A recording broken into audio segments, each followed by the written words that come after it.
Despertar é um brilho de Muito boa noite, muito boa noite!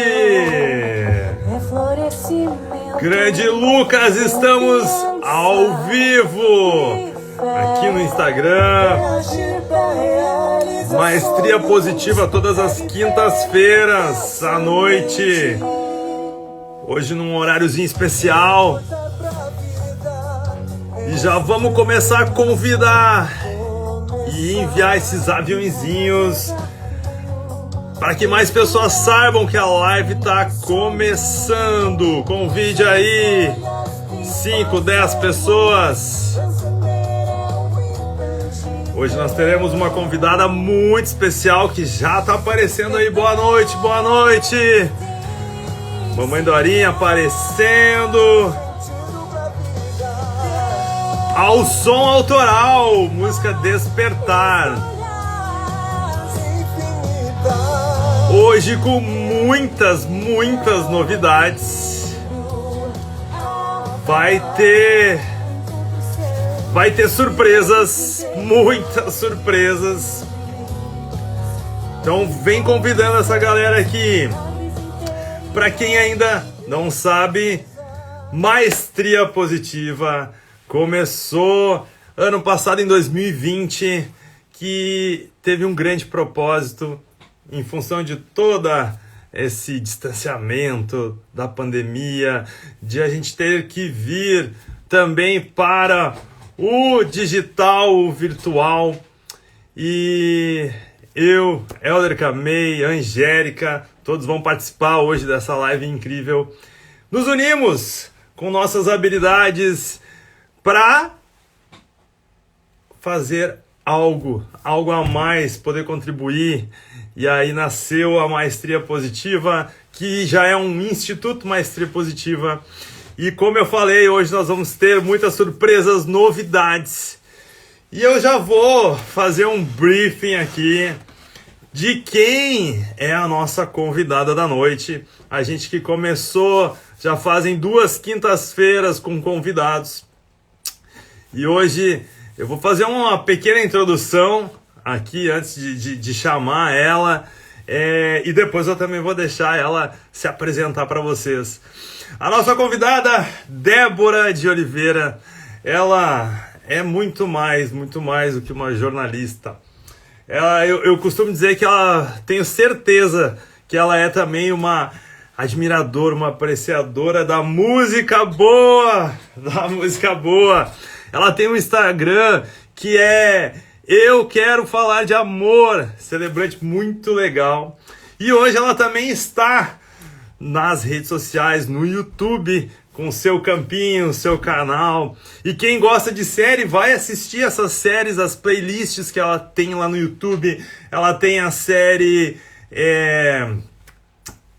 Deixa eu pegar aqui. Coração de Mãe. Olha que eu tenho uma música chamada Coração de Filho, hein?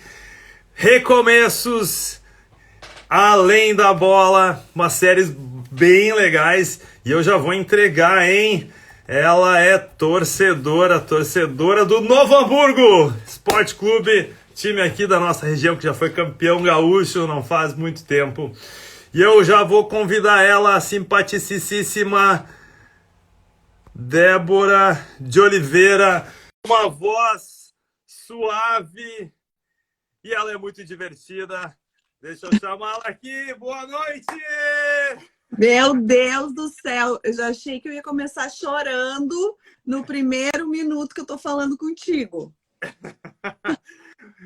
Débora, querida, muito obrigado pelo convite. É uma alegria nós estar aqui.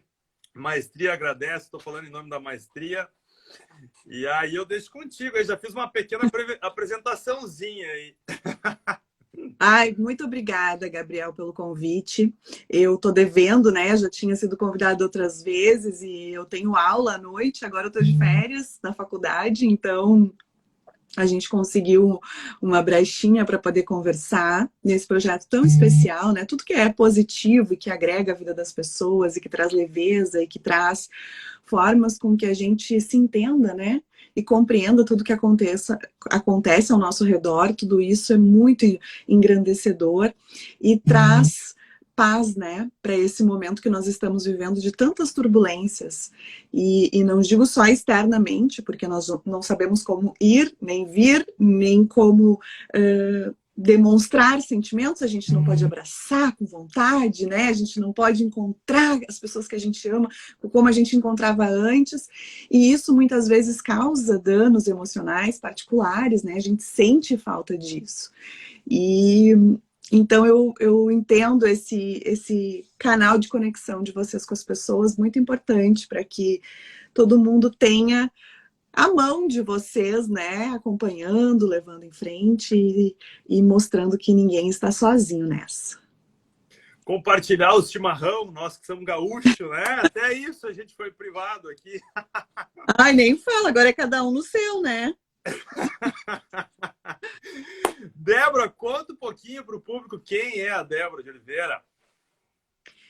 Bom, eu sou jornalista, sou natural de Novo Hamburgo. Comecei trabalhando no Grupo Sinos, na Rádio ABC, como repórter de esportes. Eu participei de um concurso onde eles escolheriam 4 mulheres, né, para fazer um programa de esportes. E eu fui uma das escolhidas. Eu tinha, na época, 17 anos. E a partir de então, todos os anos da minha vida eu trabalho nessa área do jornalismo, né, do jornalismo esportivo. Eu já passei pela Band, Rádio e TV, Bandeirantes. Depois eu fiquei 7 anos na RBS TV.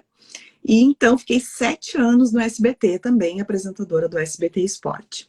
Eu hoje sou a dona do meu campinho, como tu mesmo falou ali, né? Eu tenho meu canal no YouTube com as minhas séries. Todas as séries, elas são baseadas nas famílias dos atletas, na história de vida deles, né? E tudo que acontece além da bola, porque eu vejo que muitos colegas meus estão focados no que acontece dentro de campo, e eu não, eu fujo um pouco disso e mostro a humanização dos atletas, né?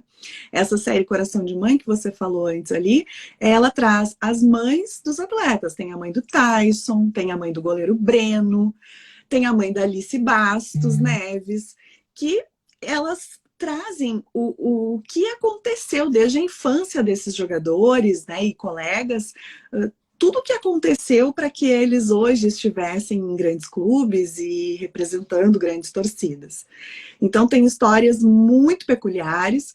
A mãe do Tyson, por exemplo, quando eu perguntei para ela o que ele fez com o primeiro salário, né, que ele ganhou como jogador, porque ele era o primeiro filho dela, o filho que teve um futuro profissional promissor, né, eles eram de uma família muito humilde lá em Pelotas, e ela falou que o primeiro salário dele foi no supermercado que ele gastou. Porque ela nunca tinha feito compras, ela nunca tinha ido no supermercado. Como ela trabalhava fazendo faxina, ela comprava no barzinho ali na esquina de casa. Com o dia da faxina, ela comprava um feijão, um arroz, né? No outro dia, ela comprava uma massa. E assim, era o que ela podia comprar. Tinha dias que ela não fazia faxina, que ela não tinha dinheiro, então ela ia na igreja, nesses lugares que fazem doação de alimentos, e era dessas doações que ela alimentava os filhos. Então, quando o Tyson ganhou o primeiro salário, ela foi ao supermercado, ela pôde ir pela primeira vez ao supermercado. E ela disse assim, eu pegava uma coisinha ou outra, baratinha, né? Achava que, como é que eu vou pegar uma coisa mais cara? E ele dizia, não, mãe, pode comprar o que tu quiser, mãe, pode comprar o que tu tem vontade, eu tô te dando de presente. Então são coisas que muitas vezes para o torcedor é inadmissível, né? Sabendo que o Tyson é um menino super bem sucedido, ele hoje é o grande nome do internacional, jogou no leste europeu, chegou à seleção brasileira. Então, sabe, são coisas que são distantes na imaginação do torcedor. Que um jogador tenha passado por isso, que uma família de um jogador tenha passado por isso. Então são essas histórias que eu compartilho nessas séries e mostro para esse público que me acompanha o lado humano de quem eles admiram como atletas. Que lindo, Débora. E olha, eu tô dando risada aqui porque eu já tô divulgando o livro aí que ainda não tá nem impresso, tá? Mas tá saindo, que é o meu próximo livro. E nesse livro eu trago muito essa parte dos bastidores. Então, tenho essa paixão pela música e a gente teve a oportunidade, às vezes, de estar em shows, de fazer clipes, mas eu gosto de contar as histórias por trás do show, as histórias dos antes, né? E olha que lindo, tu compartilhando conosco, e isso tudo tá no teu canal, e porque às vezes a maior parte do público tá no estádio, só vê o jogo, ou só vê o show lá, mas não sabe os ensaios, as dificuldades, os desafios, a realidade, né? Porque às vezes parece que na TV é tudo lindo, maravilhoso, né? Mas quando a gente vê o virtual, e aí tirar inspirações, tirar lições, tirar emoção, que legal. Então, eu conto isso porque a maestria positiva, ela é a vida real, gente. A gente está ali para ajudar as pessoas, tanto na parte cognitiva, mas sim emocional, e nessa parte também profissional, que a gente fala um pouquinho do empreendedorismo, de a gente tem que ser esse profissional de alta performance, ou de que goste do que faz, né? Como isso seria demais a gente poder, em determinado ponto da nossa vida, trabalhar com o que a gente é apaixonado, com o que a gente gosta.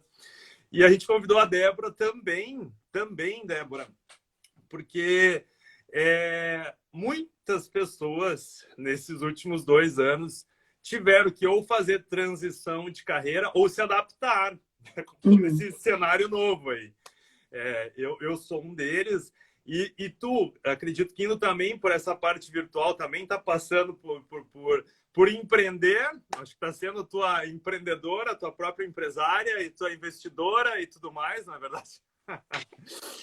Na verdade, assim, a partir da próxima semana eu vou ter novidades para o público. Eu estou voltando para um veículo, mas ainda não posso falar.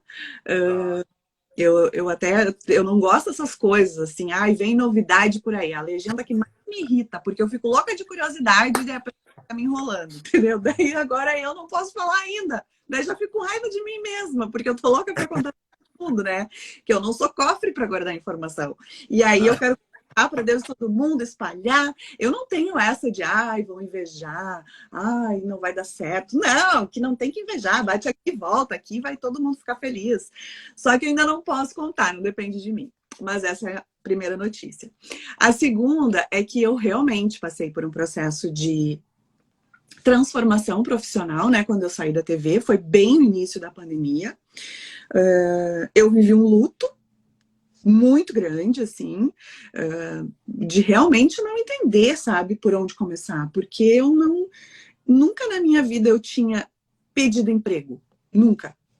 Eu sempre fui saindo. Eu saí da BC porque a Band me levou, saí da Band porque a RBS me levou, saí da RBS porque a SBT me levou.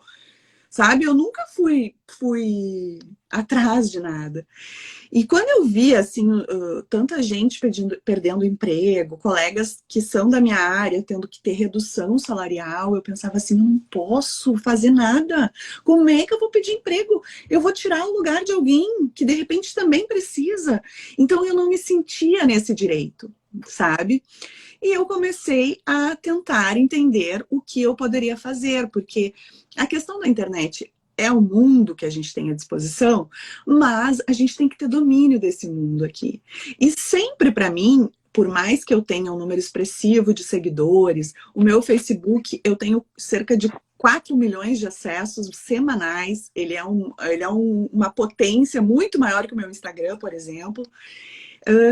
Eu queria entender como trabalhar com esse público e de forma responsável. Então, eu fui estudar, eu fiz uma mentoria profissional com o João Finamor, que é um professor da SPM, que trabalha com marketing digital. Eu fiz um reposicionamento de carreira com a Priscila, para que eu pudesse entender por onde eu vou recomeçar, porque esse aqui nunca foi o meu trabalho.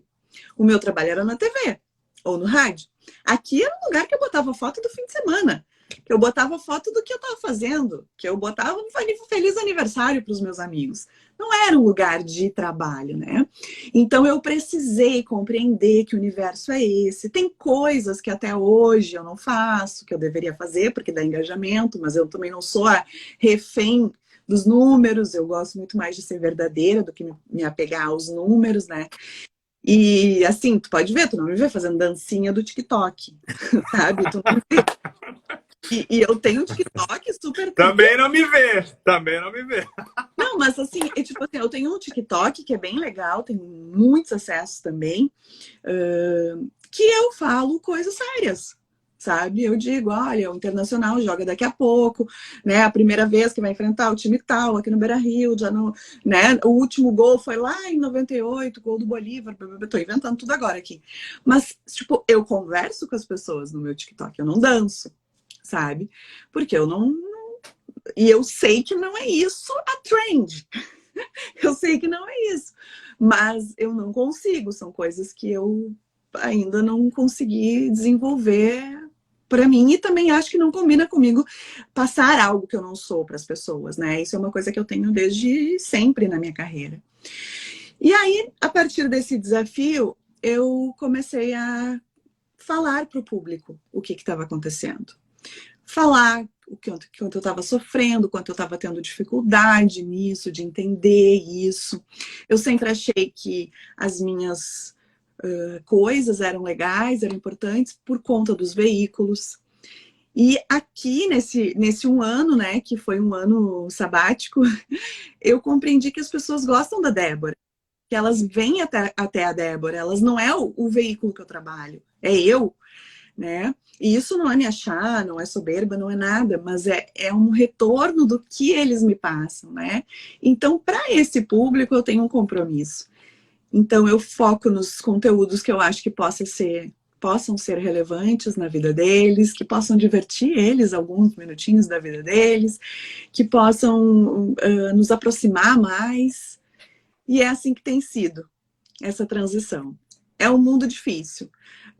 A gente é julgado, né, por pessoas que só conhecem o melhor de nós, porque a gente vem aqui e a gente traz o nosso melhor, né? Ninguém sabe que o Gabriel é rabugento. Todo mundo só vê ele sorridente aqui. E eu nem tô que ele é rabugento, mas deve ser de vez em quando. Né? Às vezes brabo, né? Brabo, teimoso, alemão teimoso.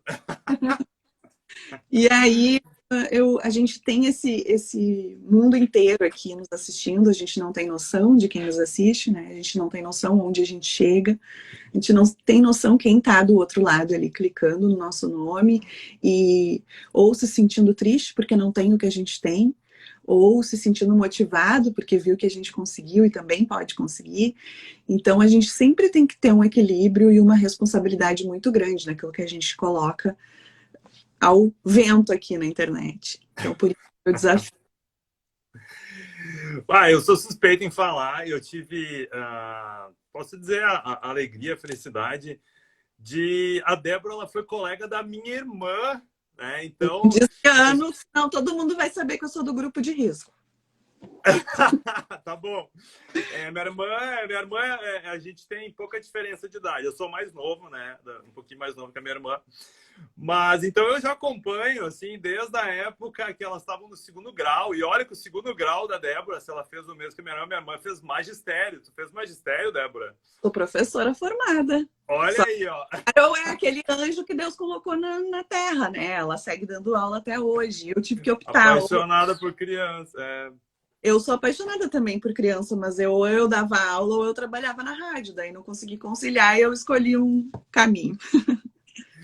E aí eu conheci, na verdade, eu tive um episódio, eu tirei um pouquinho os comentários aqui, porque daí eu não sei se eu acabo não vendo a Débora aqui, né?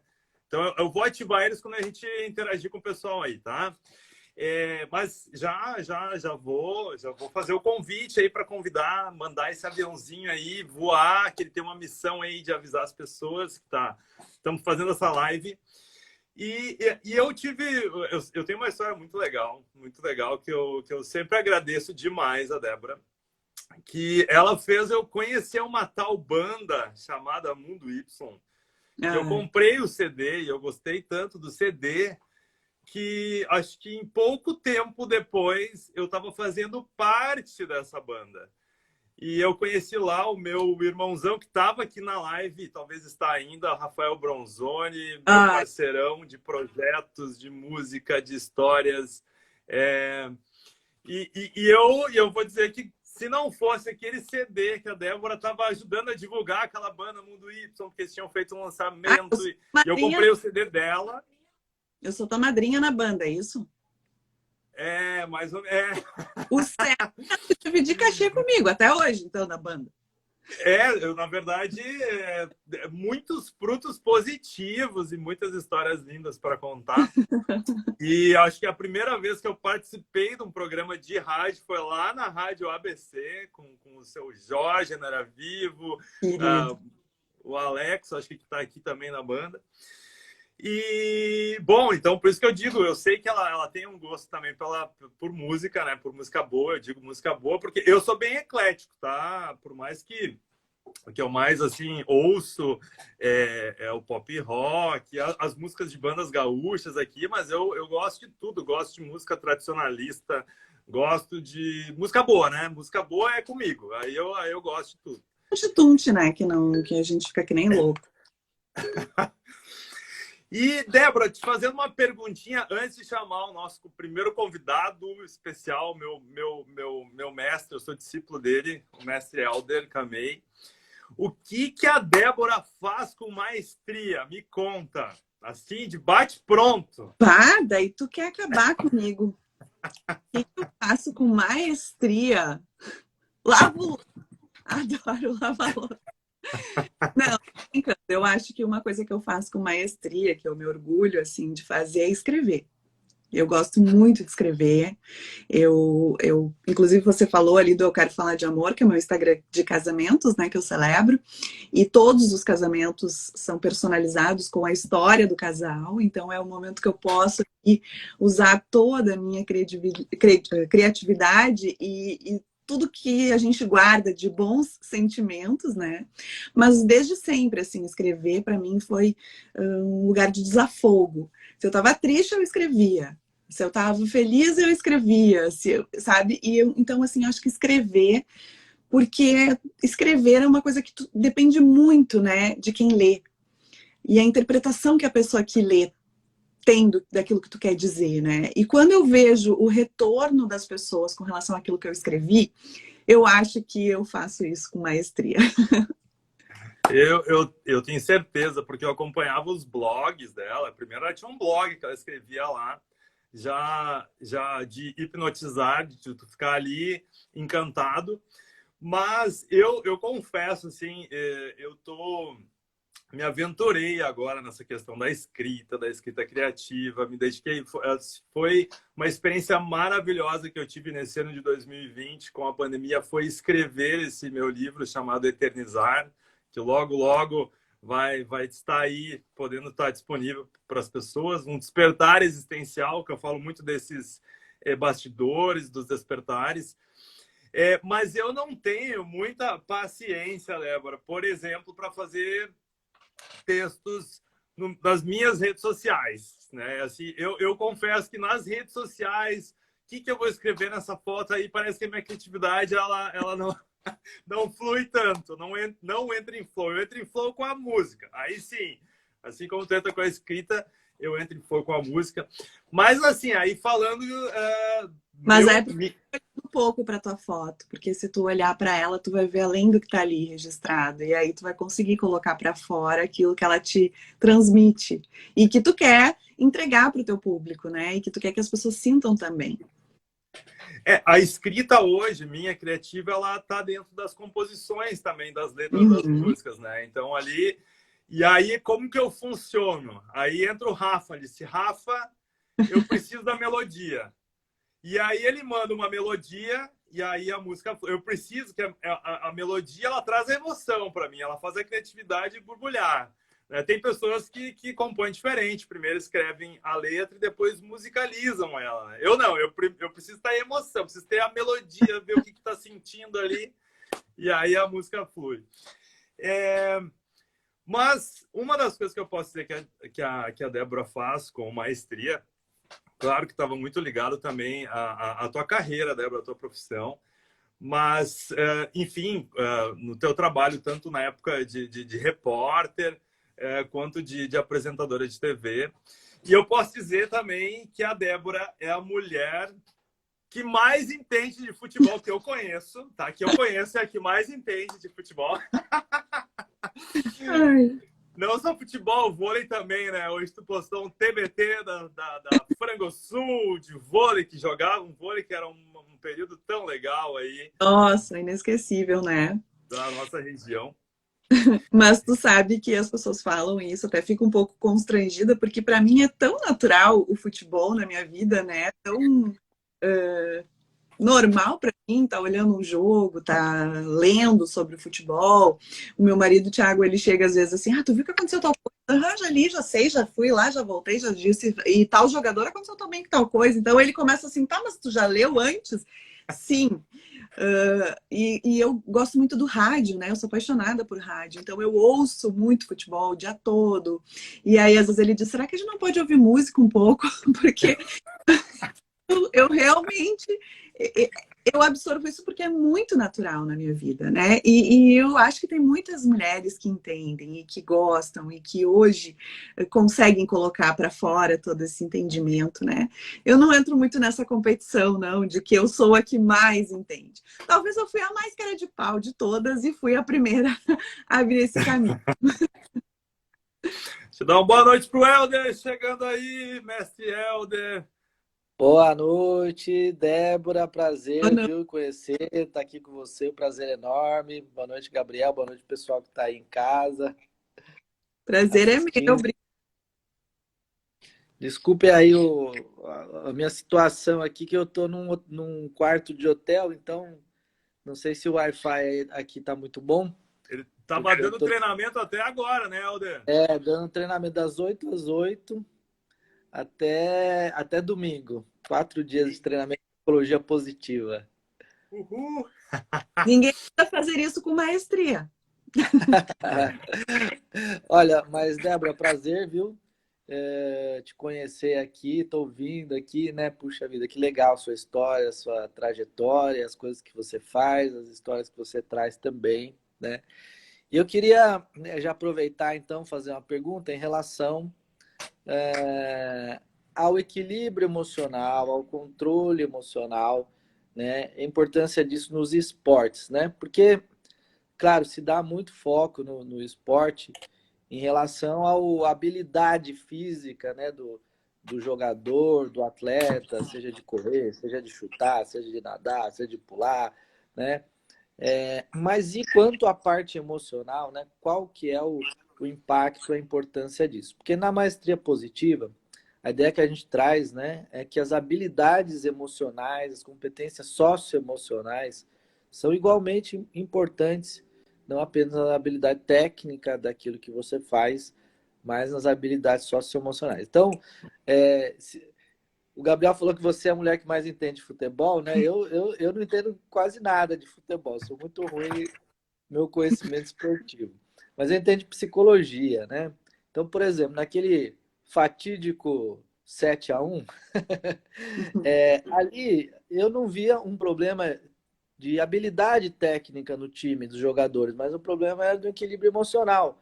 Porque a partir do momento que a seleção brasileira toma um gol, eles começam a se desestruturar emocionalmente. E aí toma 2 e 3, não é por falta de habilidade, né?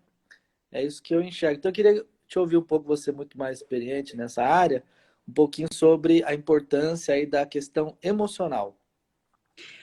Bom, Helder, no 7-1, eu acho que eu já começo falando pelo Thiago Silva, né? Que ele começou a chorar ajoelhado em campo durante a partida. E mostra um total desequilíbrio emocional em um momento avassalador de derrota, vergonhoso, né? Para uma seleção que ela era favoritíssima ao título, estava jogando dentro do país dela, né? E eles não terem nenhum controle mais sobre a partida desde os minutos iniciais. Então, um jogador que era uma referência do time, que é um jogador experiente, que jogava na Europa, que estava um dos maiores clubes do mundo, desabar do campo, começou a chorar, é realmente uma prova do quanto o emocional ele se faz importante. Eu tenho algumas especializações em psicologia do esporte. Hoje eu faço faculdade de psicologia também na Universidade de La Salle, estou no 5º semestre. E o meu foco sempre foi tratar essa humanização dos atletas em todas as modalidades, né? Porque todos nós, a gente entende as nossas fragilidades em alguns momentos, né? Se o Gabriel não estiver legal hoje, quem é que vai saber? Vai saber a família dele, vai saber os amigos mais próximos, vai saber os colegas de trabalho, né? Agora, para um atleta, a fragilidade dele não é só dele. É de toda uma torcida, é de patrocinadores, é de clube, envolve dinheiro, envolve cobranças, né? E principalmente de todo o entorno dele, que depende dele, da família, dos filhos. Então, desde a base, eu vejo que muito o emocional tem sido fundamental na formação de atletas e na manutenção deles em campo e nas competições. Por que eu digo desde a infância? Muitos atletas, eles saem de casa crianças para tentar uma chance no futebol, por exemplo. Que eu vou falar do futebol, que é onde eu mais trabalhei, né? Mas isso acontece em outras modalidades também. Eles saem de casa crianças e aí eles vão para a base de um clube, eles moram em um alojamento, eles não têm os amiguinhos da rua, eles não têm o McDonald's no fim de semana, porque eles não podem comer, eles são atletas, eles não têm o pai e a mãe, e eles ficam ali até os 18, 19 anos tentando ser os melhores. Porque se eles não forem os melhores, o clube está atrás dos melhores. Então, assim, se hoje eu, Débora, sou a melhor goleira que tem na base do Novo Hamburgo, que é meu time, e amanhã um olheiro do Novo Hamburgo descobrir que tem um goleiro melhor que eu, já não sou mais a pior. Então, eu tô sempre tendo que provar enquanto eu tô na base, né? Para se manter num grande clube. Quando eu chego ali nos 18, 19 anos, que é ou tu vai pro profissional ou tchau pra ti, muitos tchau pra ti. Então, eles perderam uma fase da vida deles que não volta mais. Eles não vão mais ter a infância perto dos pais. Eles não vão mais ter a adolescência vivendo as coisas da realidade dos jovens da idade deles, né? Eles vão perder um pedaço da vida se dedicando a um sonho que acabou ali. Então, isso fica realmente traumas e situações que acabam se refletindo em outros projetos de vida deles, além, né, daquilo que acontece no esporte. E aí eles chegam no profissional, tem os que conseguem, né, seguir adiante, tem todo um momento de boom, assim, que é uma diferença gritante de tudo que eles viveram até então, como desconhecidos, como meninos, como aprendizes, né? E chegam no profissional com uma cobrança imediata e uma exposição que, se tu hoje foi bem no jogo, vai todos os jornais, rádios, todo mundo fazer matéria, tu é capa do Globo.com, não sei o quê. Mas amanhã, se tu for mal, tudo isso vai por água abaixo, e de novo, só que daí tu é capa negativa, tu é matéria negativa, tu é tema de debate em rádio negativo, e o emocional fica como, né? Se um dia eu sou o máximo e no outro eu sou um fracasso. E, além disso, tem a questão dos resultados, né? Das cobranças em campo, que não é só feita pelo técnico, pela comissão técnica, é feita pelo torcedor, que está ali, que não acompanhou o treinamento, que não sabe se ele está com uma lesão.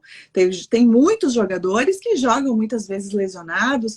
Na minha série Recomeços, que tem lá no meu canal, tem a palavra do Chiquinho, tem a palavra do Walter, tem a palavra do Everton, que tinha um problema cardíaco.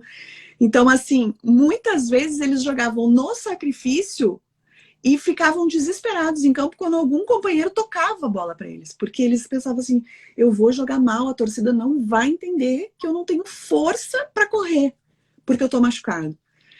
E a quem tá na arquibancada nem sonha isso, né? Ver o jogador em campo e jogando mal. E aí tu vai para casa dessas pessoas. as crianças que são filhos deles, no outro dia eles vão no colégio. E aí os amiguinhos que estudam com eles, os amiguinhos, o teu pai errou o gol, né? O teu pai foi mal ontem, não sei o quê. Aí a criança não quer ir para o colégio. Não foram uma nem duas vezes que os filhos dos jogadores tiveram problemas de escola, de adaptação escolar por conta da falta dos coleguinhas, por saberem que eles eram filhos de tal e tal jogador. E as esposas, né, que elas precisam abrir mão da vida delas para seguir a carreira deles. Hoje eles estão no Inter, no Grêmio, semana que vem eles estão no Catar, na outra semana eles estão no São Paulo, no outro ano eles estão no Cruzeiro. E a vida delas? Não existe? A vida delas é ser esposa deles? Como é que fica o emocional dessas mulheres que são a base de apoio dos jogadores, tendo que abrir mão da vida delas para viver aquilo que eles escolheram, né? Então, assim, eu vejo que em todas as áreas, desde a base, desde os meninos, em todas as áreas, o emocional, ele é muito importante. Eu vejo que os clubes ainda têm uma certa restrição.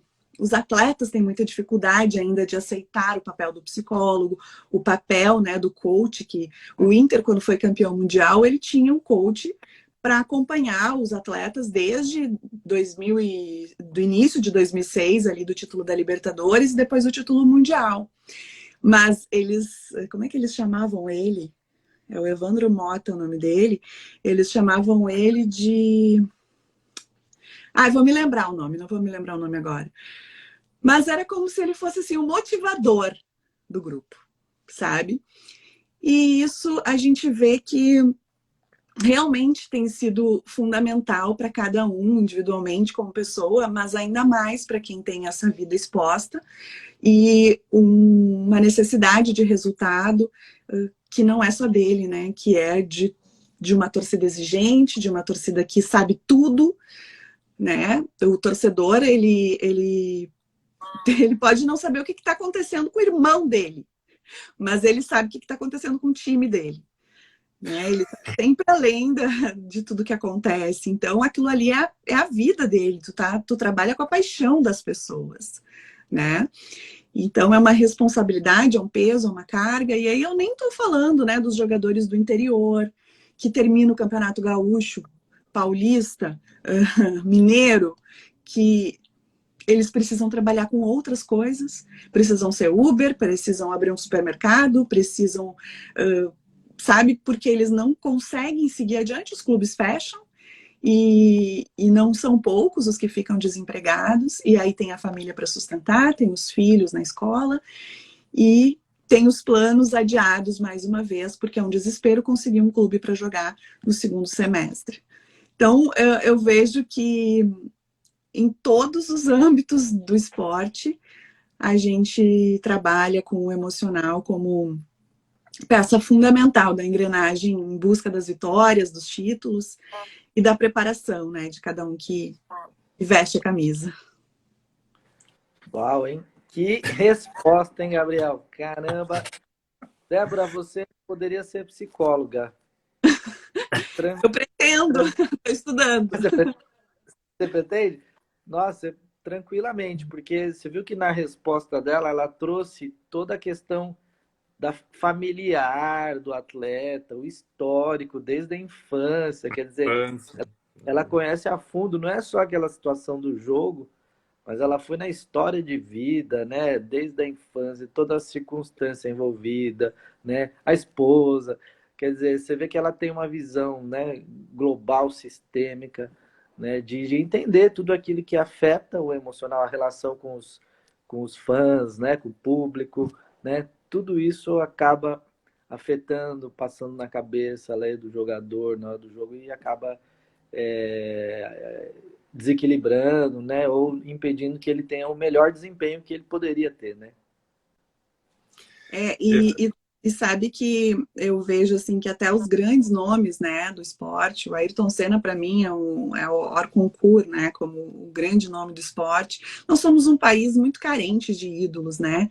Tanto é que hoje, com a internet, muitos anônimos são idolatrados, né? Porque o público, ele realmente tem essa necessidade de admirar alguém, né? De exaltar a importância de alguém. E o Ayrton Senna, ele, na última volta dele, ele não estava se sentindo confortável para andar. Porque ele não estava 100% bem emocionalmente. E ele havia falado, inclusive tem imagens que se vocês colocarem no YouTube vocês encontram, que ele não achava correto, como um dia antes tinha morrido um companheiro, né, que era o Ratzenberger, ele não se sentia confortável da corrida existindo, da corrida ter no fim. Então, para tu ver que até aquela pessoa que é soberana naquilo que faz, que né, pilotava como ninguém, que era uma referência para o mundo todo que acompanhava a Fórmula 1, ele entendeu que naquele momento o emocional não estava 100% para que a corrida acontecesse. E ele também dizia, né, que os brasileiros eles eram muito exigentes. Os brasileiros não aceitam se não for primeiro lugar. E a responsabilidade dele com os brasileiros era sempre buscar o primeiro lugar. Então, cada vez mais, se a gente vai estudar, se a gente vai buscar como aconteceu a preparação, né, de todos os atletas vitoriosos em todas as modalidades, sempre o emocional foi fundamental para que as coisas acontecessem ou não acontecessem, né, como a gente viu no 7-1. E aí você citou o Ayrton Senna e eu me lembrei de uma entrevista que eu assisti. Fanzaço! A entrevista que eu assisti depois da morte do Ayrton Senna, o Nuno Cobra, né?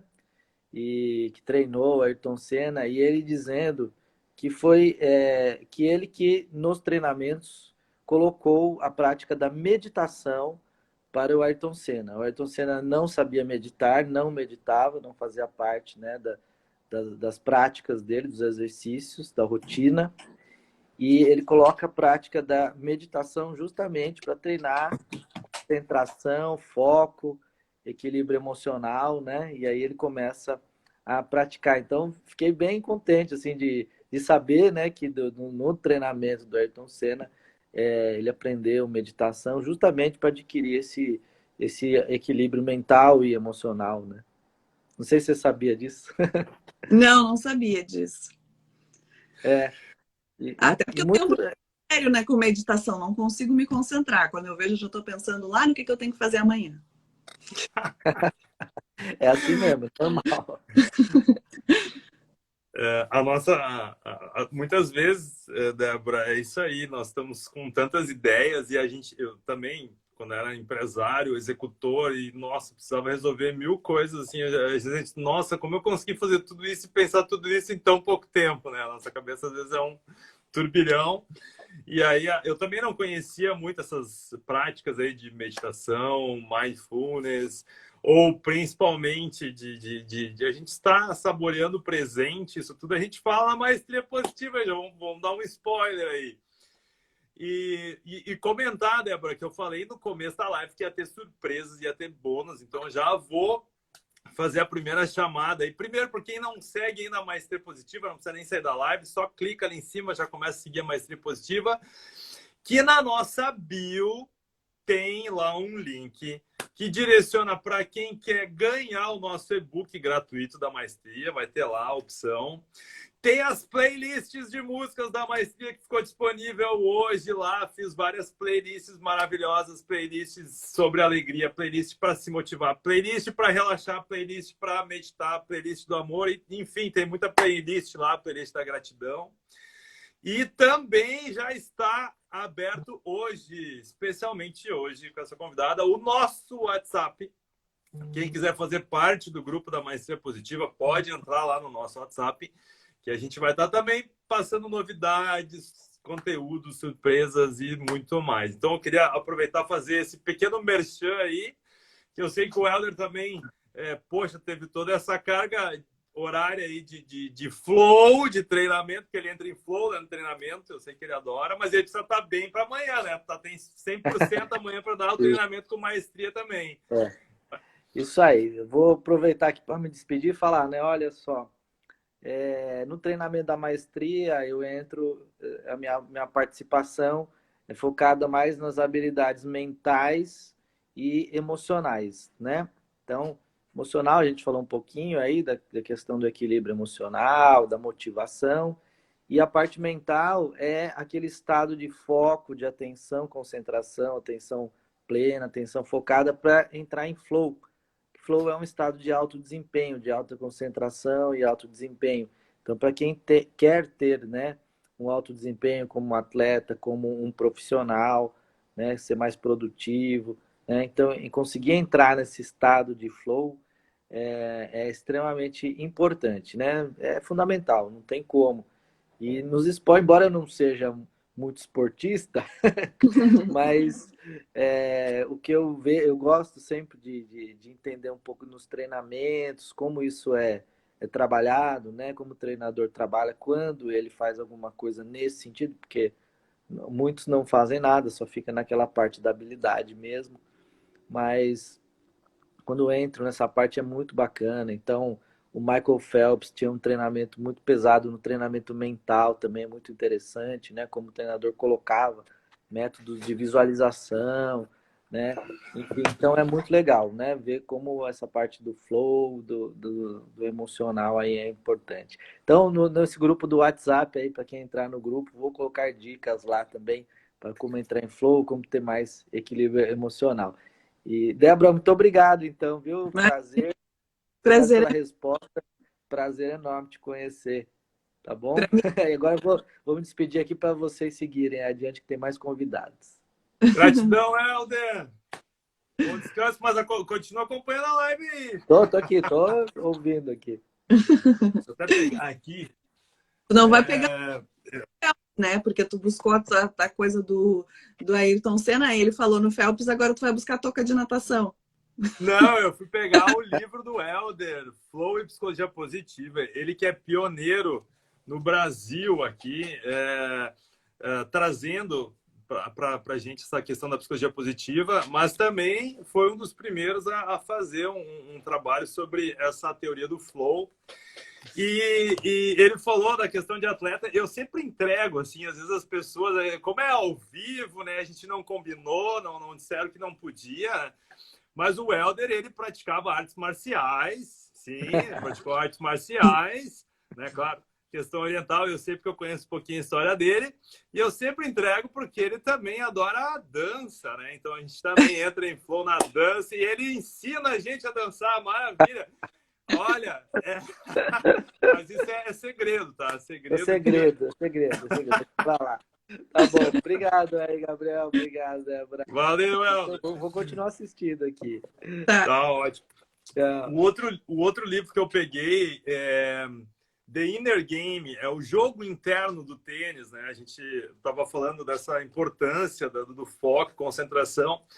E esse livro, ele traz justamente um treinador de tênis que ele identificou que existiam dois jogos, né? O jogo no campo, na quadra de tênis, e o jogo interno dos pensamentos. O que aquele atleta se autossugeria quando ele errava ou quando ele acertava, e o quanto isso influenciava no jogo dele, nos resultados. Então, olha, quando a gente fala, né, não só da parte emocional, mas também mental, né, como a gente tem que estar bem mental. Foi citado o Ayrton Senna. E não deu muito tempo para a gente apresentar o Helder, assim, mas eu faço... O pessoal não tem a dimensão, a magnitude, a autoridade que é ele, né, nessa simplicidade e humildade que ele tem. Mas ele já por 3 anos seguidos, o presidente da Associação de Psicologia Positiva da América Latina. E então, nos últimos anos, muitos aqui, ele sempre esteve em todas as convenções internacionais de psicologia positiva, tirou fotos com os principais fundadores, mentores, enfim. Ele até tem que pegar aqui o principal manual de psicologia positiva do mundo, que é Intervenções de Forças e Virtudes. Ele é o prefaciador ele que fez toda a correção técnica do livro, né? E ele está nesse projeto e aí disponível para nos ajudar, nos orientar, nos compartilhar ensinamentos, sabe? Então, nossa, eu sou muito grato e muito feliz de estar junto nesse projeto da maestria, para a gente poder com a nossa missão, né? O nosso propósito é sim ajudar, contribuir de alguma maneira, e principalmente positiva, né? E falando em psicologia positiva, e eu trouxe aqui o Manual das Virtudes e Forças. Na medicina se tem o CID, que é o Código das Doenças Internacionais, que é o manual que os médicos têm lá para que tem as doenças. Na psiquiatria e na psicologia tem o DSM, que é o Disorders, né, das doenças, das desordens mentais. E na psicologia positiva, então, a gente tem um manual oposto, que é as nossas forças, que é as nossas virtudes. E eu perguntando de novo, de bate-pronto, sem combinar nada com a Débora, né? Débora, me conta, o que tu tem assim de ponto forte que tu considera que é a tua maior força ou virtude aí? Pode ser mais que uma, tá? Vem falando aqui, pode vir falando. E, gente, é ruim a gente falar da gente, né? Vão parecer que eu tô me achando. Mas eu acho que eu sou muito criativa. Não só para mim, mas para os outros, assim, se eu tô conversando contigo e tu começa a me contar uma coisa, daqui a pouco eu já tô pensando 1000 coisas que tu pode fazer para ti lá no ano que vem já. Então, assim, as coisas funcionam muito rápido, assim, na minha cabeça, e eu já vou além. Então, me considero, assim, criativa. Daí tem o lado ruim, né, que eu tenho muitas ideias e coloco em prática porque eu procrastino. Já vem o defeito. Tudo que é qualidade, Deus não fez coisa perfeita. Deus, eu sempre digo, Deus, ele fez a melancia, mas tem a semente. Ele fez a bergamota, mas tem a semente. Ele fez o mar, mas tem mãe d'água. Entendeu? Então, assim, Deus me fez dele criativa, mas daí ele me fez procrastinadora também. Eu sou muito amiga dos meus amigos. Eu me dou, assim, para que eles saibam que me têm. Eu acho que é uma questão de ser filha única, né? Que eu nunca tive irmãos e sempre sonhei em ter irmãos. Então, eu transformei os meus amigos em irmãos. Eu tenho amigos da vida toda, tu sabe disso, tu é parte disso. A Carol é parte disso. O Rafa é parte disso. A Rose Bronzoni é parte disso. Então, assim, são pessoas que... Eu tenho um sentimento assim inexplicável, porque por mais que hoje a gente não esteja tão próximo, as coisas que são vividas e que são importantes na nossa vida, elas não se desfazem. A gente lembra daquela pessoa com o mesmo sentimento que se a gente tivesse visto ela ontem. Então, o que é verdadeiro, né, a gente consegue manter no nosso coração. Então, eu me considero muito amiga dos meus amigos. Uma coisa que eu considero uma qualidade, porém um defeito também, eu sou muito verdadeira e muito sincera. Eu nunca vou te dizer que eu gostei de algo que eu não gostei, entendeu? E não me pergunta, porque assim, eu não vou... Não gostei dessa tua camisa, não vou te dizer. Agora, não me pergunta, tu gostou da minha camisa? Eu vou dizer, horrorosa. Sabe? Porque você é muito sincera sempre.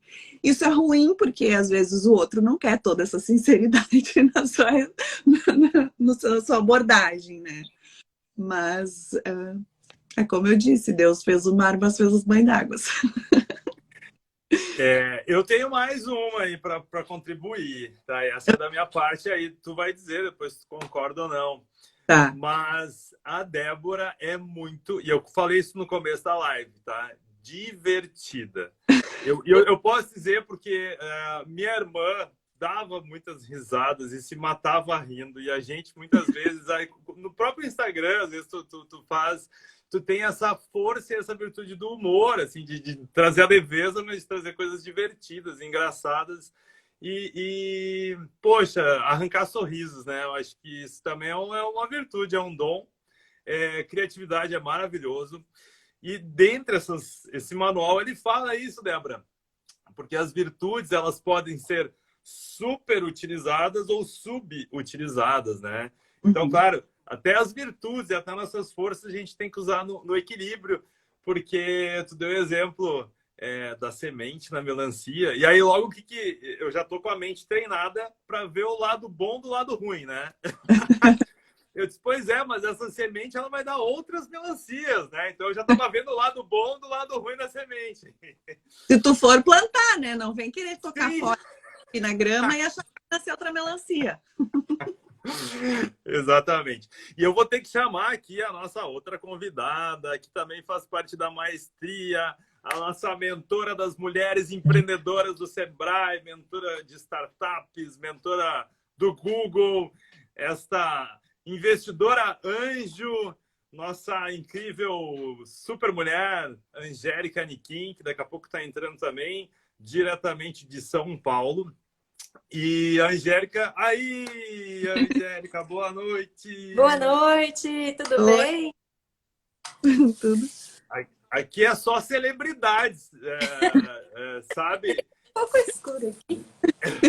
Eu hoje eu tô me sentindo aqui, né? Porque eu nunca fui entrevistado pela Débora, né? Então eu hoje meio que tô entrevistando ela. Olha só que demais, gente, que demais. Eu não vou dormir essa noite. Débora, é um prazer estar aqui com você. Gratidão, né, por fazer Angélica. a live da maestria, né? Então, na maestria, o Gabriel, né, o empreendedor, Gabriel, né, essa figura que você já conhece há muito tempo, né? Mas Sim. ele traz essa alegria para nós, então nós temos, né, perfis diferentes, skills diferentes, mas acho que o que complementa a gente, né, é toda essa energia, essa força, essa troca, né?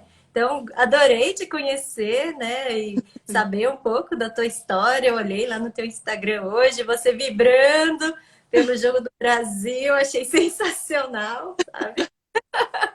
Você falando do Brasil ter que ganhar da Alemanha, nossa, achei sensacional. Morri de rir, então o humor sim, faz parte, né, das suas forças de caráter.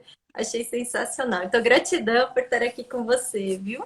Obrigada, eu tenho o costume, assim, de ser muito eu ali, né? Muito próximo. Eu acho que quanto mais próximo tu for de quem te acompanha, por mais que não te conheça, como é o caso seu, que hoje foi a primeira vez que acompanhou ali, se sinta em casa, né? E entenda como eu sou e pode chegar que nós somos um time só de amor. Então, eu conversando ali. Às vezes eu digo, ai, tô com uma dor de cabeça, vocês nem sabem, já tomei tudo que é remédio, não sei o quê. Aí daqui a pouco derruba uma coisa, faz uma barulheira, e eles já sabem tudo. Daí eles começam a mandar mensagem de que eu derrubei, que eu quebrei, que aconteceu, se eu me machuquei. Tipo, porque é tudo muito natural ali, sabe? Que bom que você entrou e ficou.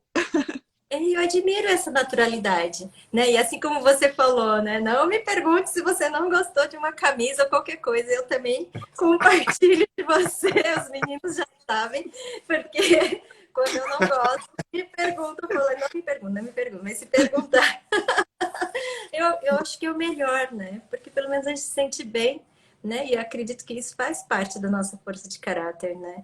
Que é você ser justa, ser real, você ser, né, natural, tudo isso acho que facilita, né, nossa comunicação. Então, admiro você também por ser jornalista e de esportes, né? Porque esportes é um tema muito complexo, né? Esporte envolve emocional, né? Eu acho que emocional é igual arroz com feijão, né? O emocional com o esporte você não consegue separar, né? Não. Então, eu admiro bastante isso. E eu sou da área de tecnologia e inovação, sou mentora de empreendedores, né? E eu acredito que tudo depende também de uma preparação, né? Uma preparação física, uma preparação mental, espiritual, né? Não focando em religião especificamente, né? Mas e aí assim, o que trouxe assim de curiosidade nessa live é falar como o emocional, né, impacta os jogadores. E aí eu pensando em você como uma jornalista, né? Quantas histórias você deve ter para contar? E o Gabriel falou bastante, né? Ele contou alguns spoilers assim sobre você. E isso ativou curiosidade. Curiosidade também está entre as minhas forças de assinatura. Eu sou muito curiosa, né? E adoro conhecer histórias. Então, se você puder compartilhar uma história que foi muito emocionante para você, né? De superação, ou qualquer coisa assim, né? Agora está na época de Olimpíadas. Eu sou descendente de japoneses, né? Em 2019 estava no Japão. Eu olhei aquele cronômetro lá que faz a contagem de dias prévios para a Olimpíada. sabe, assim, está para começar, já começou, na verdade, né, mas abertura oficial, e vem né, esse sentimento, olha, né, que Olimpíada diferente, o Japão quase perdeu a vez, né, então acredito que você deve ter muitas histórias para contar, vai ser um prazer ouvir você. Muitas. Vamos dizer que você é co-anfitriã da Olimpíada, né? Se você é descendente de japonês, você também está recebendo o mundo todo com carinho na tua terra. Eu queria muito saber todas as coisas de internet que tu sabe, de informática, né? Porque e isso é um problema que, assim, eu faltei essa aula, né? Eu sou uma tragédia. Era para mandar um aviãozinho aqui, eu fiquei pensando o que significa mandar um aviãozinho, que era para mandar pessoas. Eu não faço a menor ideia, porque nunca mandei o aviãozinho. E é uma coisa que a gente tem que estar sempre se atualizando, né? Porque a tua área está sempre se renovando. Então, você nunca está na sua zona de conforto. Você tem que estar sempre além, né, de tudo que está acontecendo, junto com a tecnologia que sempre está sendo mais e mais avançada, cada dia mais. Bom, eu já vivi muitos momentos delicados com o esporte, felizes. Eu lembro, assim, que uma das situações, assim, mais difíceis que eu passei foi quando aconteceu o acidente com o Brasil de Pelotas, que é um time no interior aqui do Rio Grande do Sul, mas que é muito forte, ele tem uma torcida muito apaixonada, que, assim, depois da dupla Grenal, os times da Serra, o Juventude, a torcida Chavante, ela é assim, ela faz um espetáculo lindo, né? Ela lota o estádio, ela não torce pelos grandes clubes aqui do Rio Grande do Sul, ela realmente é apaixonada pelo Brasil. E no retorno de um jogo, o ônibus virou, né? E 4 pessoas morreram, eram 3 jogadores e um membro da comissão técnica. E eu trabalhei nessa cobertura, eu tive que ir para Pelotas logo cedo. Já foi muito difícil, porque o maior ídolo da torcida estava entre as vítimas, que era o Cláudio Milar. E em todas as minhas entradas, eu fazia entradas ao vivo a todo tempo, era uma situação diferente que o meu emocional abalava muito, porque a gente estava ali vivendo todas as situações daquele momento de perda, né?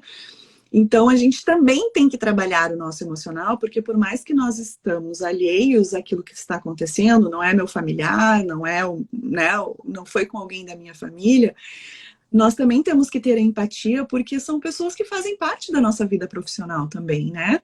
No voo que caiu da Chapecoense, vários jogadores eu tinha convivência, né? E vivi ao lado deles grandes reportagens, fiz coisas que foram importantes na minha carreira, então a gente acaba se abalando também, né?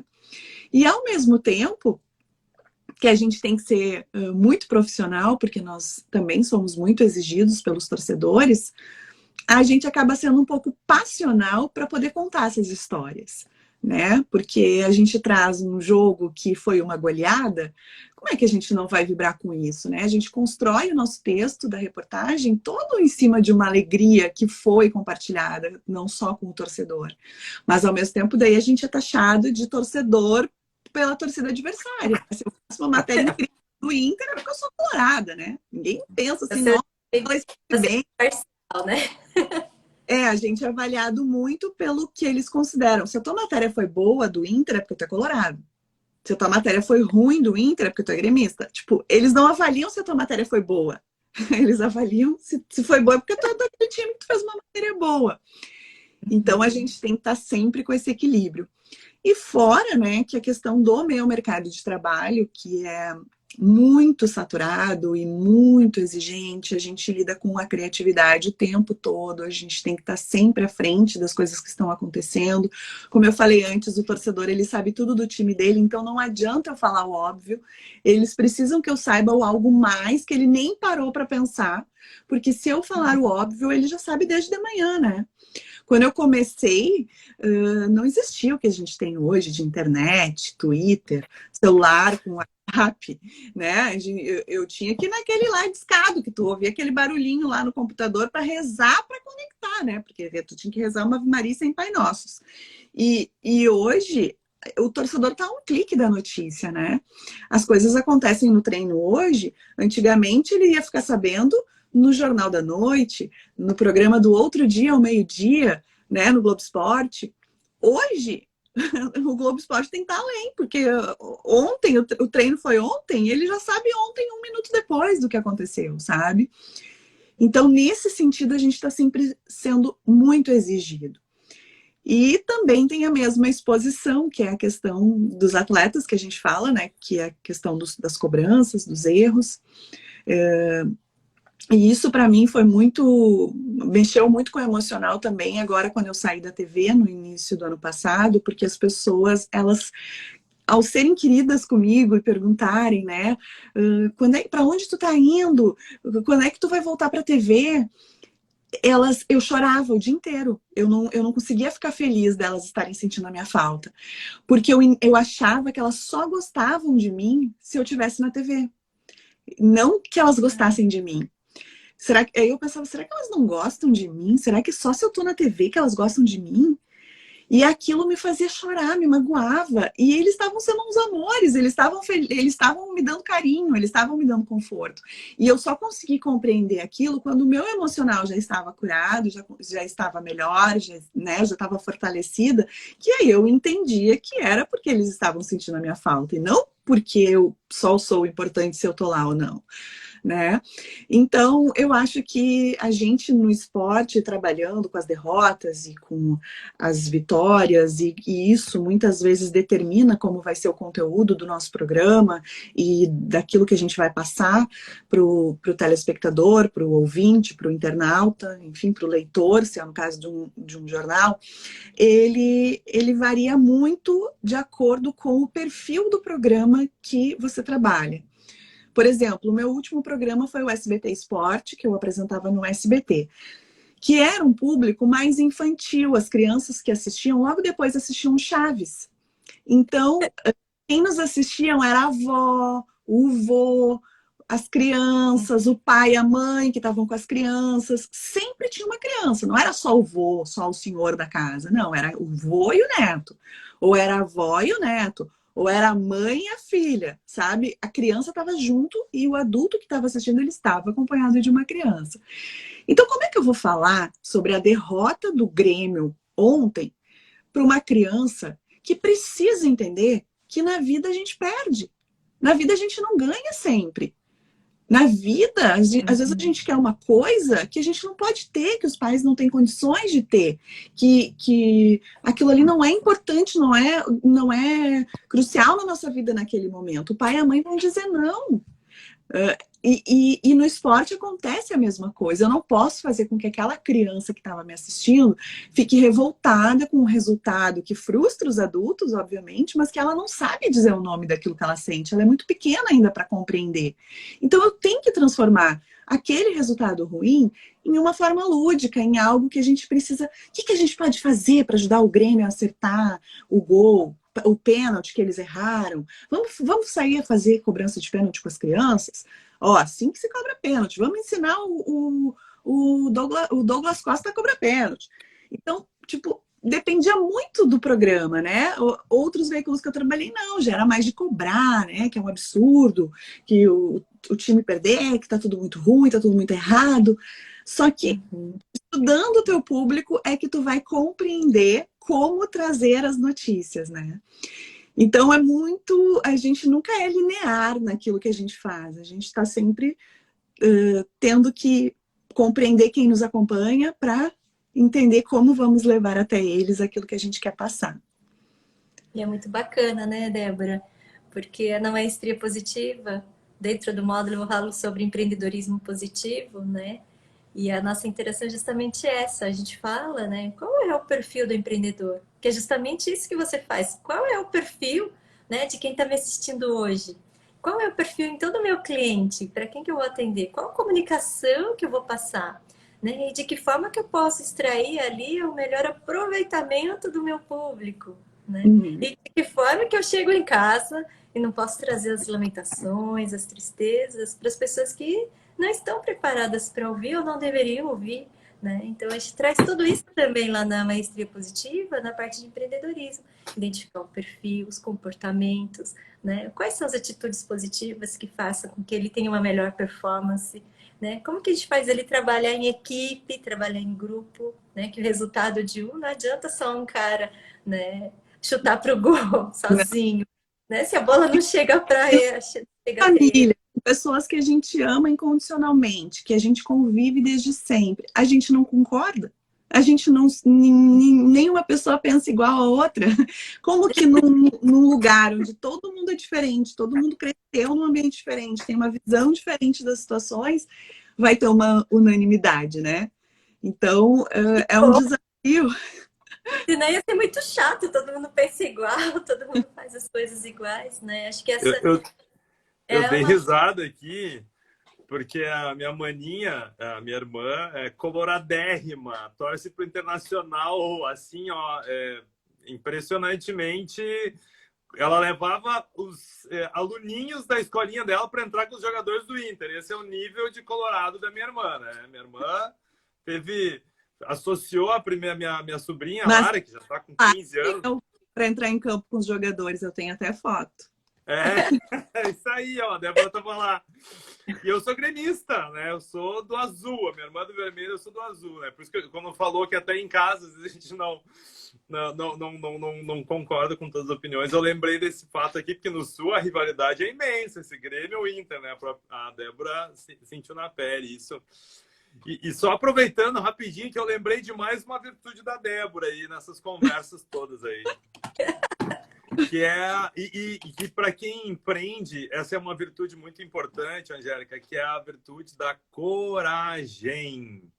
E eu digo que essa mulher é corajosa, porque hoje a gente está vendo futebol feminino, né? Então já tem muito mais estímulos, incentivos, que nem agora os clubes brasileiros têm que ter times femininos. Olha, agora tu pensando nisso há uns... não posso dizer muito tempo atrás, Débora. Cuidado, risco. É um outro período, né?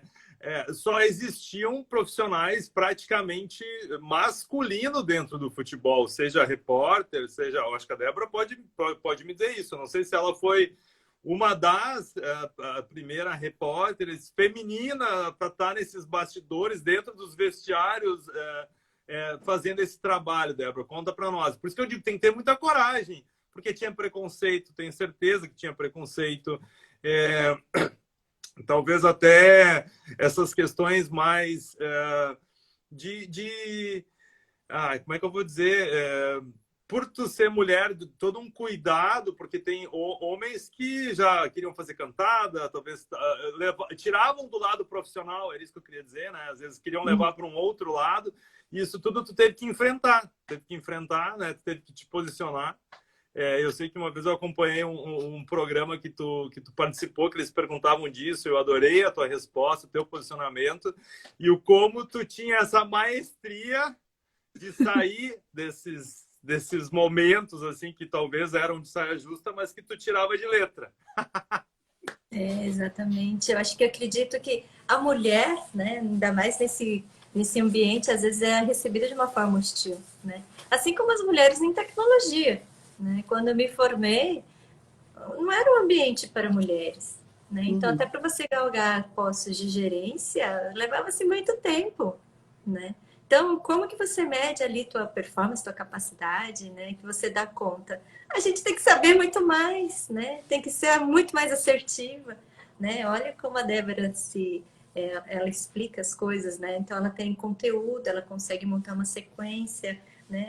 Ela cativa. Então, acho que você tem que às vezes ser muito mais, né? Para conseguir atingir. Mas eu acredito que a competência, né? A sua competência de ser uma jornalista de destaque, né? Não só apenas pela beleza, porque a Débora é linda, né? Mas não apenas pela beleza. Eu acredito que isso faz um diferencial e faz com que outras pessoas também desejem estar nessa área, né? Que é isso que a gente quer, né, Débora?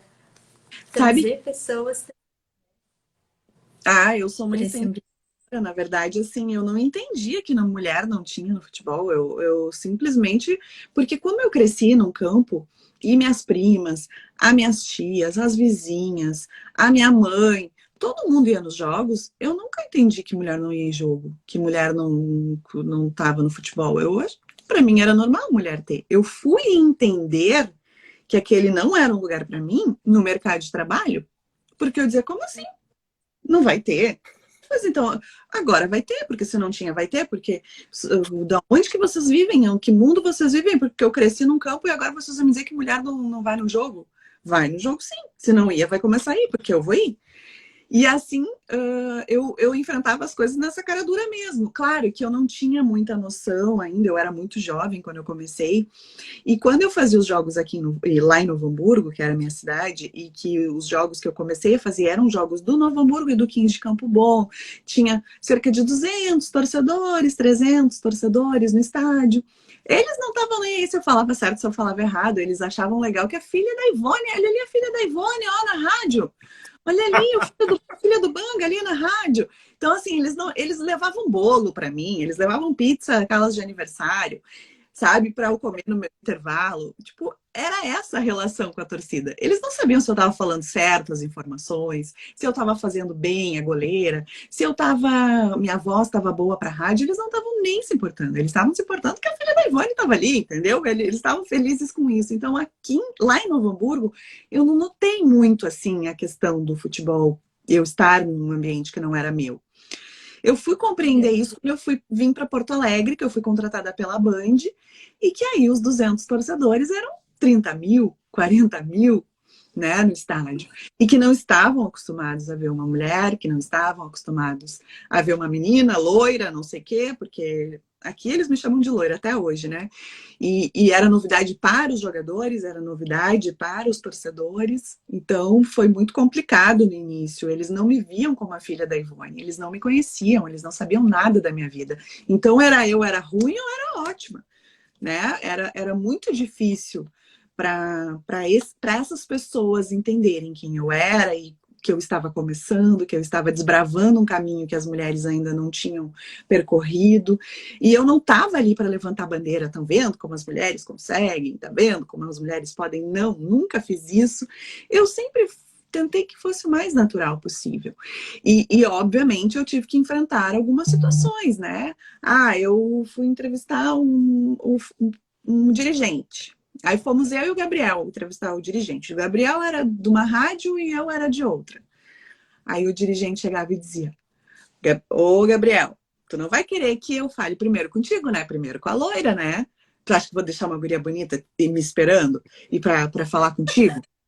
Aí eu dizia: presidente, o senhor pode falar com o Gabriel primeiro, porque eu não tô aqui na condição de loira. Eu tô aqui na condição de Débora, jornalista, e o senhor não vai falar comigo na condição de guria bonita. Bem sério, assim, né? Então, era uma coisa que era a primeira e a única vez que ele fazia isso, porque ele só levava uma chapuletada na primeira. Então, assim, eu fui muito do enfrentamento sempre, né? E eu sempre deixava claro, eu não sou uma jornalista nem esportiva, eu sou uma jornalista esportiva, vocês me respeitem como jornalista esportiva. E eu sempre batalhei muito por esse respeito. Sou uma jornalista esportiva, meu compromisso com a informação é igual dos meus colegas homens. Eu vou para a chuva, eu vou para o frio, eu vou para o vento, eu vou para o interior do gauchão, eu fico 10 horas dentro de um ônibus para fazer jogo lá em Juí, igual os meus colegas homens. Então, assim, ó, não me diferenciem. Eu não quero essa função. E aí, obviamente, que as coisas foram se encaixando, né, depois disso, assim. Mas hoje existe muita dificuldade. Mulheres, tu pode ver em todos os veículos, a maioria dos profissionais contratados é formado por profissionais homens. Mas eu acho que hoje em dia já tem muitas meninas, e mesmo que seja um passo pequeno, é um passo, né? E como eu disse, eu não vou para o enfrentamento, as coisas são muito naturais, tudo que, para mim, que tu tem que enfrentar, que tu tem que brigar por aquilo, não é natural, e para mim é natural eu estar ali. Se não é para ti, o problema é teu. Para mim é natural estar aqui. Então eu não vou brigar com ninguém por causa disso, mas quando colocar em dúvida o meu trabalho, o meu talento, privilegiando a minha aparência, aí sim eu vou dizer, não, só um pouquinho, volta do começo, que tá errada a tua avaliação com relação a mim. Muito bom. Sabe que Né? a maestria só é maestria porque nós temos a Angélica para representar esse público feminino, né? E precisou dois homens para fazer o equilíbrio na balança, porque aqui a Angélica. Muito bom esse Gabriel. André Débora, mas agradeço. Nossa, eu ficaria aqui horas e horas falando com você, ouvindo, né? Olha, já estourou o tempo. É. Eu agradeço. Nossa, vai ser um prazer um dia que eu puder te conhecer pessoalmente, né? O Gabriel falou que eu ia para o Sul, né? Mas assim que passar a pandemia, eu vou para aí. Quem sabe a gente, né, consiga se conhecer. Foi um prazer. Gratidão, então, né? E fique aí, continue com o Gabriel. Pode deixar. Obrigado, Angélica. Boa Gente noite. Nós estamos encerrando aqui também, tadinha. E tu avisa Já estouramos o tempo agora que eu vi. E Gabriel, para eu conhecer Oi? ela. Me avisa quando ela estiver aqui para eu conhecer ela. Sim, ela já ia vir ano passado, mas aí com a pandemia, por enquanto, ficou prorrogada essa. Agora, né, com a vacinação fluindo, tá quase. Eu vou fazer um tour com ela aqui no Rio Grande do Sul inteiro, viu? E o chimarrão lá contigo vai estar no cronograma, aí pode deixar. Combinado. Um prazer. Gratidão. Prazer. Obrigada. Obrigado. Eu chamo ela de Angel, né? Para mim ela é uma anjinha. A gente se encontrou, se conheceu, na verdade, servindo numa formação. Ela estava como anjinha, eu estava como anjo também. E aí, de novo, né? Eu acredito que Deus, o universo, conecta as pessoas aí na construção de um mundo melhor. Conectou eu e a Débora comigo, eu com o Rafa, e assim as conexões foram acontecendo. Débora, não sei nem como te agradecer. E tu não tira os meus méritos. Tá bom. Agradecer demais o teu tempo. De novo, né, ter aceitado o convite, ter participado com a gente mais de uma hora. Até peço desculpa, porque a gente entrou em flow aí, né? Muitos convidados, participações do pessoal.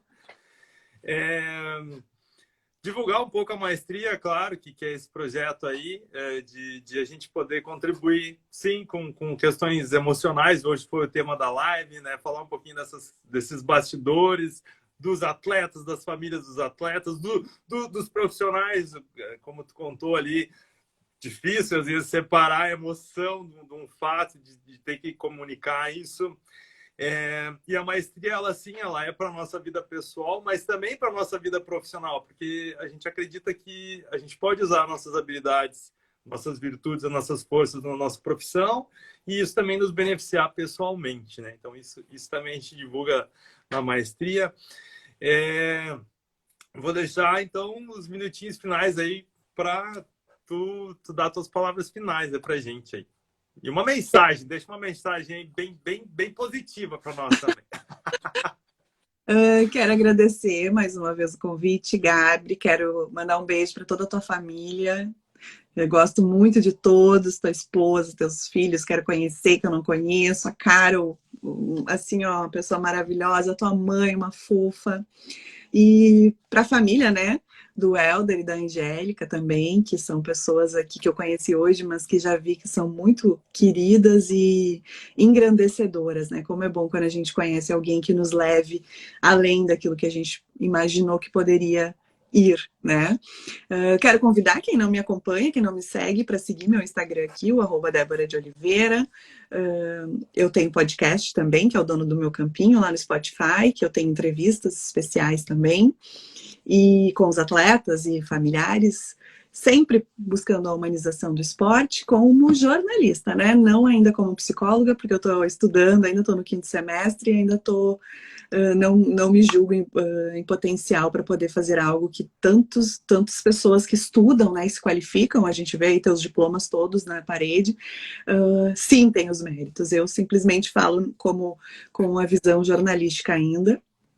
Tenho muita coisa para estudar e muita coisa para aprender. E a minha mensagem, eu vou dizer assim uma coisa que o meu pai sempre dizia quando eu pensei em desistir, porque muitas já foram as vezes que eu pensei em desistir, por puxadas de tapete, por dificuldades na profissão, por frustrações, né? que a gente tem ao longo da nossa história de vida, enfim. E o meu pai, ele tem uma frase que é a marca da nossa vida, e ele colocava na porta do meu quarto quando ele via que eu não estava legal, que é: o sucesso está um pouco além de onde as pessoas comuns desistem. Então, que a gente possa sempre ir além daquilo que a gente imaginou que iria, para que a gente tenha êxito, né? Não digo nem só sucesso, mas êxito nas nossas lutas e nas nossas batalhas. Que maravilha, põe sabedoria nessa frase. Saudade do teu pai também, eu acompanho, nossa, tenho muita saudade. Bom, Débora, para fazer então um agradecimento mais especial, comentar também que sigam, inscrevam-se no canal do YouTube da Débora também. Eu fiz a divulgação no começo, tem bastante coisa legal. Na maestria a gente fala bastante sobre a questão da resiliência também, que é uma habilidade emocional importantíssima, principalmente nesses momentos aí de vontade, às vezes, de desistir, e que bom quando tu tem alguém tão próximo que te ama, que tá ali dando essa palavra de apoio, de vamos lá, tô junto contigo e tu vai conseguir, né? Vamos superar mais essa. Então, é importantíssimo isso também. E de novo, agradecer ao Papai do Céu lá pela oportunidade de a gente também estar aqui, para ele continuar te iluminando, te abençoando.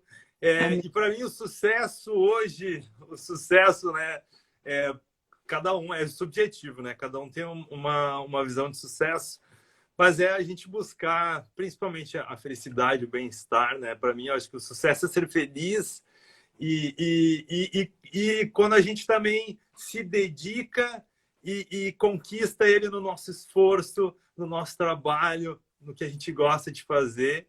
Então, tu já deu um spoiler aí, que tem novidades para chegar, a gente vai ficar na torcida, Débora. E convidar o pessoal também, então, dizer a boa notícia: essa live vai estar gravada no nosso IGTV. Quem que não conseguiu ver tudo, quem não conseguiu ver, pode ver aí na gravação, na reprise. E espero a gente se ver muitas vezes, se conectar aí em momentos bons. E eu acho que é isso, né? Mas muita gratidão. Beijo, Gabi. Beijo para todo mundo que está acompanhando a live, que acompanhou a gente. E a gente vai se encontrando nessas conexões da vida. Isso aí. Beijão. Fica com Deus e até a próxima.